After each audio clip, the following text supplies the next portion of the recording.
Salut à tous, bon aujourd'hui je me retrouve exceptionnellement à Paris. Je vais passer la journée pour suivre des groupes rebelles pacifistes qui luttent contre les problématiques écologiques actuelles. Ce groupe c'est Extinction Rebellion.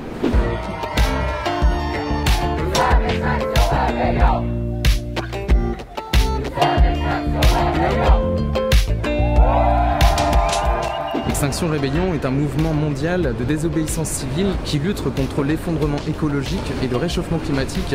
Il a été lancé en 2018 au Royaume-Uni. Différents groupes de rebelles, comme ils s'appellent entre eux, se sont formés un peu partout dans le monde et effectuent diverses actions non violentes.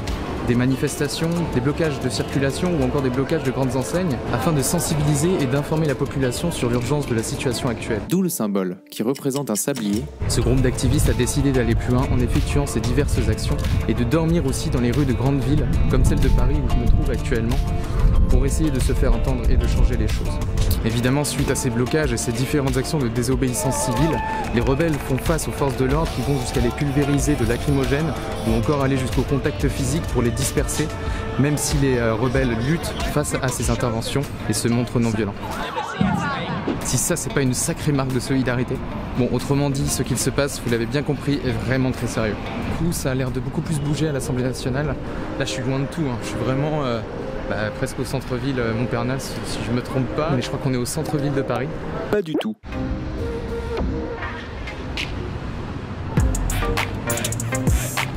Bon, je devrais arriver d'ici 15 bonnes minutes. Petit point, là je viens de regarder un peu l'actualité sur ce qui se passe actuellement à l'Assemblée nationale. Et là ils font un appel à la mobilisation parce qu'apparemment les forces de l'ordre ont commencé à interpeller des gens. Et ils sont prêts justement à arriver jusqu'à des amendes ou des gardes à vue. Hein. Les rebelles, ils sont préparés à ce type de conditions pour vraiment défendre leur cause. Apparemment, il y a des familles, apparemment, il y a vraiment des enfants qui sont sur place. Et du coup, ça prend vraiment une ampleur assez importante.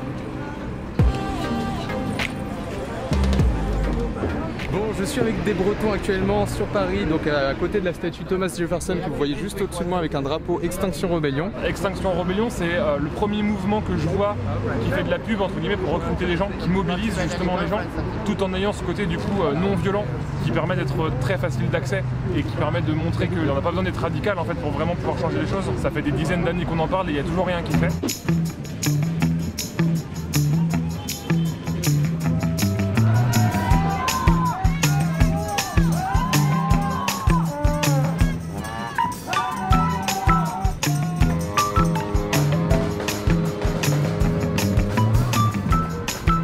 Proche de l'Assemblée nationale, pas mal de camions de gendarmerie et de CRS. Et puis la musique qui a démarré depuis un instant.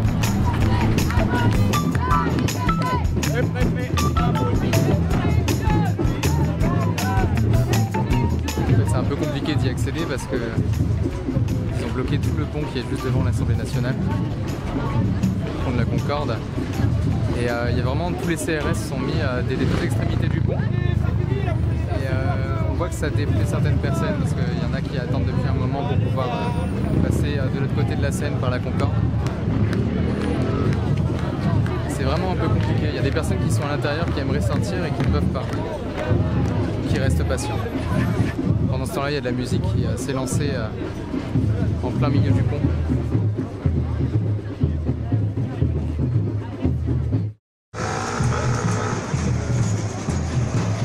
Salut à tous. Bon, oui, je suis devant l'Assemblée nationale. Les gens se manifestent un peu parce qu'ils veulent sortir.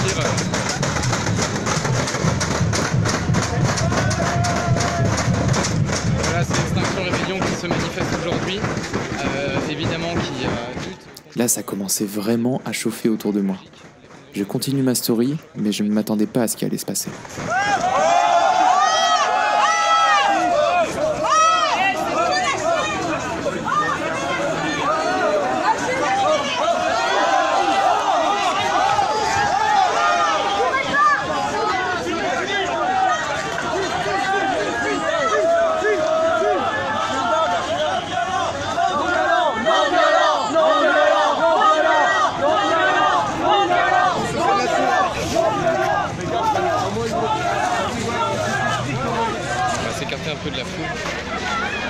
Ça devient un peu chaud là. On sortira. Allez, on court pas. Je t'en ai repassé 4 heures là, merde. Bon. Ça devient un peu chaud, je vous avoue. Je vais,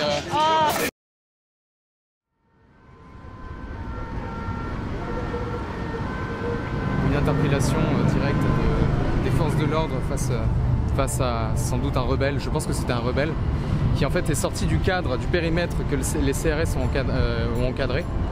Et il fallait que personne sorte, et du coup cette personne est sortie. Et puis le CRS l'a sauté sur le coup. Il s'est peut-être passé autre chose avant, je sais pas, mais en tout cas, les images parlent d'elles-mêmes. J'ai décidé de ne pas sortir la story directement, je préférais prendre le temps de le mettre sur le montage pour ensuite justement censurer un peu les visages. Parce que c'est problématique. On a agrandi un peu le périmètre d'encerclement des gens qui sont au niveau du pont de la Concorde. Et c'est pour ça d'ailleurs ils étaient juste derrière moi, c'était un peu chaud, j'ai fini par accélérer un peu le pas pour éviter de rentrer dans ce guet-apens. En fait les rebelles, pour se montrer non violents, ce qu'ils font c'est qu'ils lèvent les bras, ils lèvent les mains. C'est ce que j'ai vu d'ailleurs parce qu'effectivement ils mettent ça dans une sorte de charte en fait, qu'ils ont sur leur page Facebook et sur leur site. C'est que toute intervention, n'hésitez pas à lever les mains en l'air pour se retrouver vraiment dans la défensive et pas qu'on vous attaque. Je vois qu'il y a des coins où ça se passe plutôt bien, et notamment où il y a le petit village, ça se passe plutôt bien, c'est plutôt calme. Petit village, mais attends, c'est pas clair. En réalité, j'avais mal regardé sur leur page Facebook Extinction Rébellion France, mais ils avaient affiché ce jour une carte montrant les différents lieux de mobilisation de l'action Archipel des Nouveaux Mondes dans Paris.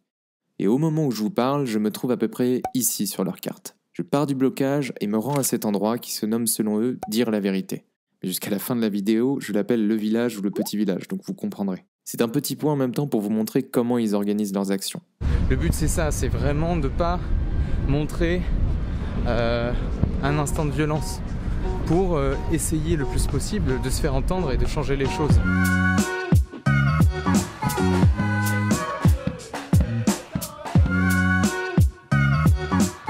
C'est un mouvement qui est extrêmement ouvert à partir du moment où on se pose des questions et on est soucieux de notre avenir du fait de ces questions et qu'on accepte les principes d'XR, donc ses revendications et aussi les quelques principes qui sont souvent des principes juste de bon bien vivre ensemble, de la bienveillance mais la non-violence, etc.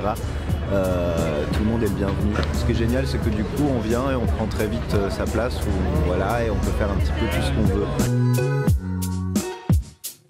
Voilà, on essaye de se rendre utile, il y a toujours des choses à faire, il y a des gens qui n'ont pas envie de se mettre à l'avant, de ne pas prendre des risques juridiques, ils peuvent nous aider dans les cuisines, sur les actions, ils peuvent nous aider, il y a tellement de manières de prendre action et le tissu, le lien qui se fait au niveau local dans les groupes locaux est vraiment super sympa. C'est un endroit sympa, mais c'est un endroit qui accompagne un blocage qui a eu lieu ce matin devant l'Assemblée nationale. L'idée c'est quand même d'embêter un petit peu les lieux de pouvoir, en tout cas de faire du bruit. On ne va pas embêter les gens en les bloquant, mais on veut faire parler de nous. Par exemple, si vous prenez n'importe quel autre mammifère et que vous le mettez dans son environnement, dans un environnement quelconque, il va savoir se débrouiller, chasser ou manger a priori. Dans un environnement dans lequel on trouve des organismes de son espèce. Donc évidemment, si vous prenez un tigre et que vous le mettez au Groenland, ça ne va pas marcher. Mais si vous prenez un tigre et que vous le mettez là où les tigres vivent, ça marche. Le but central, ce serait d'arriver à faire ces conférences pour des personnes qui passent comme ça par hasard dans la rue, sur les quais, pour essayer de sensibiliser. Donc il y en a sur des questions d'extinction de la biodiversité, il y en avait une sur la question de la sécurité alimentaire, ces choses-là. Donc essayer de sensibiliser et d'avoir un petit peu une idée des enjeux actuels pour pouvoir voir l'importance de ces enjeux-là et puis réfléchir à comment est-ce qu'on pourrait agir derrière. Quand on est militant, on arrive à des points de vue tranchés parce qu'il faut avoir une base solide sur laquelle militer, mais après, ça n'interdit pas de continuer à se questionner et remettre en cause continuellement nos points de vue, nos modes de pensée. Et c'est ce que ça permet aussi, ce mode de conférence-là, de discuter ces choses-là. Sur la page Facebook Extinction Rébellion France, j'ai vu apparemment qu'il y avait du mouvement du côté de l'entrée de l'Assemblée nationale. On va aller voir ça de plus près. Dans la journée, ils ont réussi à faire monter des vivres avec une corde. Peut-être qu'il faudrait que l'information soit envoyée au quai. Ils n'ont pas le droit de nous interdire de les ravitailler. Donc là, si les gens ils n'ont plus d'eau, ils n'ont plus à manger, ils sont bloqués depuis 10h40 sur un pont, il y a un moment où est-ce qu'ils sont en danger ou pas? Ils ont installé une forme d'assemblée générale version Extinction Rébellion et ils sont en train de parler des actualités aujourd'hui concernant les blocages et puis aussi les problématiques concernant par exemple la possibilité d'avoir de l'eau, de la nourriture et tout ça dans les zones qui ont été justement encerclées par les CRS et les policiers. J'arrive du pont, effectivement les sorties se sont un peu accélérées en termes de tempo. Il y a des gens très aimables qui attendent avec des bouteilles d'eau à la sortie des points. Quelque chose qui s'est passé sur la porte de l'Assemblée nationale que j'avais vu sur Facebook tout à l'heure. Maintenant, il y a une horde de CRS et de policiers qui se sont positionnés devant la porte d'entrée. Je pense que je vais me déplacer autre part que dans le coin, parce que je suis resté quand même à peu près 4 heures dans le coin de l'Assemblée nationale, avec le petit village qui était juste à côté aussi, et me retrouver peut-être du côté des Champs-Élysées pour voir s'il se passe encore quelque chose.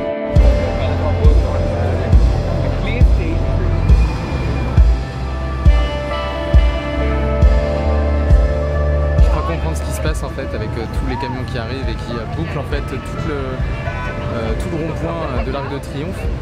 Il doit y avoir une forme de commémoration ou autre en fait en plein milieu de l'arc, et là où il y a la flamme, je sais plus quelle flamme c'est, je ne me trompe pas. Et du coup il doit y avoir des personnalités importantes en fait en plein milieu de l'Arc de Triomphe. Bon, je m'éloigne de l'Arc de Triomphe, je vais sortir des Champs-Élysées pour aller à nouveau du côté de l'Assemblée nationale. On comprend aussi qu'il y a un ras-le-bol de la population qui sont bloqués par rapport aux manifestations, mais il faut toucher un maximum, il faut perturber quelque chose de manière à ce que la politique, le gouvernement, le système change. Je pense que c'est la manière de pouvoir remédier à certains problèmes, et c'est pour ça que moi j'y vais pas en tant que personne qui va manifester, qui va soutenir vraiment ce groupe-là. C'est surtout justement se rendre compte en fait qu'il y a des choses qui se passent autour de nous auxquelles on n'est pas forcément au courant parce que les médias n'en parlent pas beaucoup. Pourtant ça commence à prendre une grosse ampleur et ça serait peut-être intéressant de plus en parler.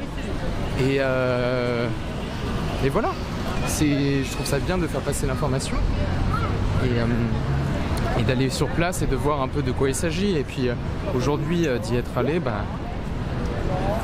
moi je trouve que ce qu'ils font, il y a un réel intérêt. Ils ont une charte, ils ont vraiment quelque chose de plutôt complet en fait dans leur fonctionnement de leur groupe. Et ça se passe pas qu'en France, ça se passe pas qu'à Paris, même dans le monde entier. Et du coup, je dirais que ça vaut la peine d'y aller. J'ai fait une fois la marche pour le climat, mais je sentais pas que ça pouvait changer les choses parce que c'est une manifestation comme des dizaines qui ont eu, voire plus, et qui n'ont abouti à rien. Parce que cette manière de fonctionner, cette manière de se rebeller et d'agir sera la manière de pouvoir changer les choses.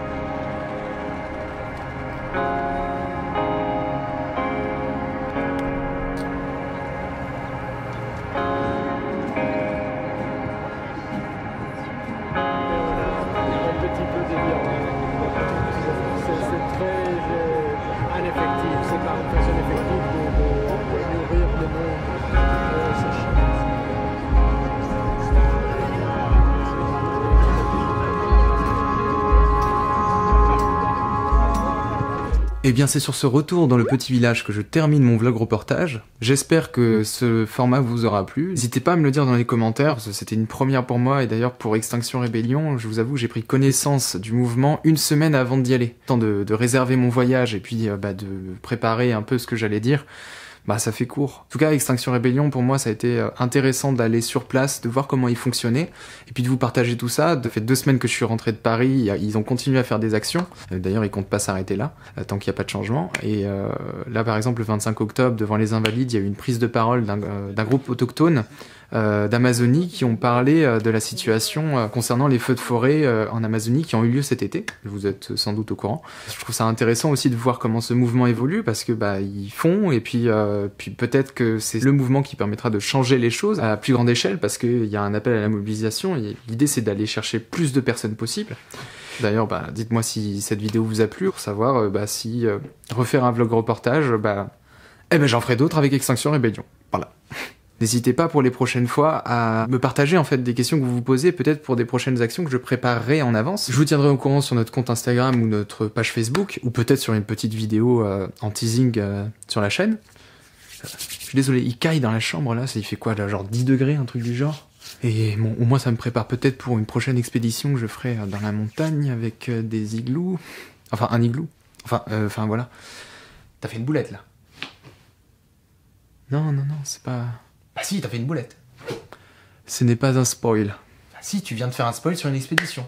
Oui, je ferai une expédition dans... Bah t'as qu'à dire aussi que ça va se passer à Noël, que ça va... hein vas-y. Non, arrête. Bon, en tout cas, n'hésitez pas à vous abonner, c'est important pour nous et c'est aussi une manière pour vous de nous remercier si ça vous a plu. Mettez un petit pouce en l'air également si la vidéo vous a plu, n'hésitez pas à me dire dans les commentaires ce que vous en avez pensé.